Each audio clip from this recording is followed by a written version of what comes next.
All right, let's talk about character development with personal narratives. All right, the I can statement today is this. I can use descriptive language to develop a character. So after you finish this video, you'll have an idea of how to do this. All right, before we talk about this, I want to make sure you understand these two important vocabulary words: internal traits and external traits. You may know these words already, but I want to make sure everyone's on the same page. All right, so internal traits tell us about a person's heart and mind. So you have to get to know someone before you know their internal traits. You don't know a stranger's internal traits because you don't know them. This is what's on the inside. All right, external traits tell us about what a person looks like. So you can look at this girl in the middle, her name's Sally, and you can tell me she's wearing a purple skirt. You know, that's an external trait. You don't have to know Sally to know that. All right, here's a good way to remember internal traits and external traits. So you see, let's look at internal traits first. Internal and inside both start with an IN. Now, inside's an easy word, right? It means inside somewhere or inside of you. Well, internal traits also mean inside of you. So that's a good way to remember that internal traits mean that you're describing the inside of a person. External traits also have a trick to help you remember it. External, like exit, means to go outside, and external means to describe the outside of a person. So there's a little trick to help you remember. Here's some examples of internal traits. So let's describe Sally with a few of these anyway. Sally is kind. That's on the inside with her. She's smart, funny, friendly. And here's a few other ones. This isn't Sally, but bossy, lazy. Okay, those are all internal traits. Now here's some examples of external traits. Tall, brown hair, yellow or skinny, yellow shirt, and blue shoes. So those are all external traits. All right, let's see how well you understand internal and external traits now. All right, so this is Susan in the middle, and she's going to give you a word that describes her. You have to decide if it's external or internal, and I'll give you like 2 seconds to decide it because this is a video and I want to go quickly. So curly hair. It's external. Curious. That's internal. Happy. That's internal. And some of you might say, well, I can see a smile on her face, but you can fake a smile. You don't know if somebody's happy unless you know the inside of them. So, yeah, that is an internal trait. Friendly.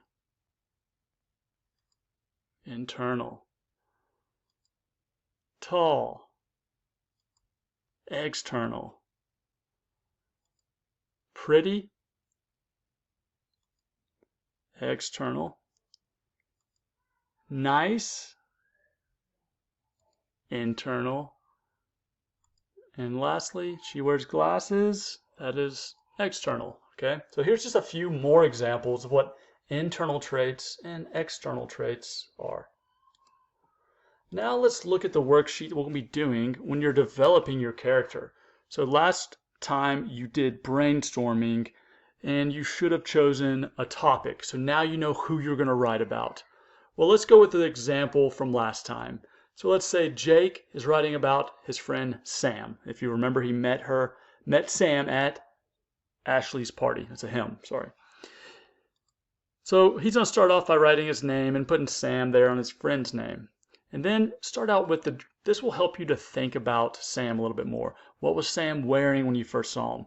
Well, so he's going to be describing external traits here. Sam is short, he has brown eyes, black hair, he was wearing a Marvel shirt, Nike shoes, and he was 9 then. And if it helps you to think a little bit more, you can draw. I drew Sam here when Jake and Sam first met. All right. Now let's look at a list of his 2 internal traits. It's what Jake's going to write. So Jake was a little ambitious here, and he wrote 4 of them. So he wrote crafty, which means he likes to make things. Creative, friendly, talkative. Okay, those are all internal traits. All right. What is two things that he likes to do? Well, he likes to talk about Marvel. He likes to read books and talk about the books he's reading. And he likes making things. All right. What are two things that Jake and Sam like to do together? They like to pretend like they're superheroes. They like to play with Legos. And they like to play Nintendo Switch. So after you've finished these two boxes, the bottom says, put these facts together from above to write a description of your friend. All right, so you'll put this together and write out 4 to 5 sentences. You can write a little bit more if you need to, but at least 4 to 5 sentences about Sam, so describing Sam. So I'll read this real quick so you can see what Jake wrote about Sam. Sam has a lot of energy. He's from Wuhan, China. He really likes the Marvel movies, just like me. Sam reads a lot of books. Whenever he reads books, he would always talk about them with people. Sam is a good storyteller. When he talks about books that he has read, he makes me want to read the book also. Sam and I like to play with Legos and to pretend like we're superheroes. Okay. Now, once you finish this worksheet, you'll be pretty close to being done with this. You'll have to call over a teacher if you're in class, double check to make sure you've done everything right, and if you have, you'll be ready to turn it in. So if you're in class, you can turn it in, and if you're at home, you can turn it in to Canvas.